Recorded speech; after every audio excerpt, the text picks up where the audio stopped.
தயாராகி வரும் 1,08,000 தேவ அமிர்தங்கள்.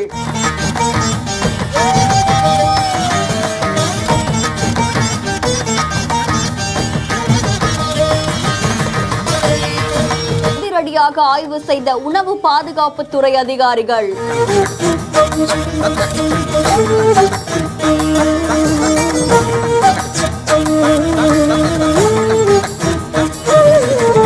கொத்து கொத்தாக மலை போல் குவிந்து கிடக்கும் காட்சி.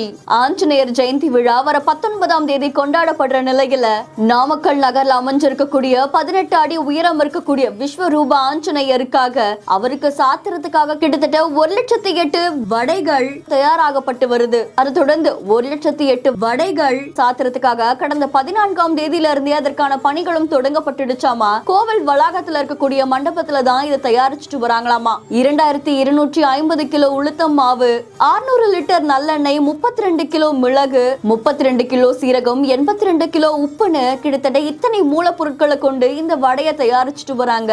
இந்த நிலையில நாமக்கல் மாவட்டத்துடைய உணவு பாதுகாப்புத்துறை அதிகாரிகள் அந்த இடத்துக்கு வந்து எல்லாம் சரியான முறையில நடக்குதா அப்படின்னு சொல்லி சோதனையில ஈடுபட்டிருக்காங்க. வடை தயாரிக்கிறதுக்காக பயன்படுத்தக்கூடிய மூலப்பொருட்களான உளுத்தம் மாவு, உப்பு, சீரகம், மிளகு இது எல்லாத்தையும் சோதனை பண்ணியிருக்காங்க.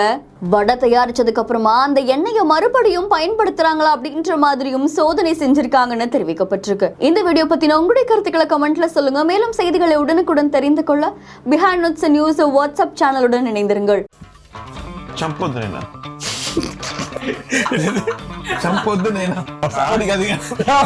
இந்த வீடியோவை வழங்கியோர் பெட்வே hospitals, GT holidays, Aalaya cotton dhotis and shirts.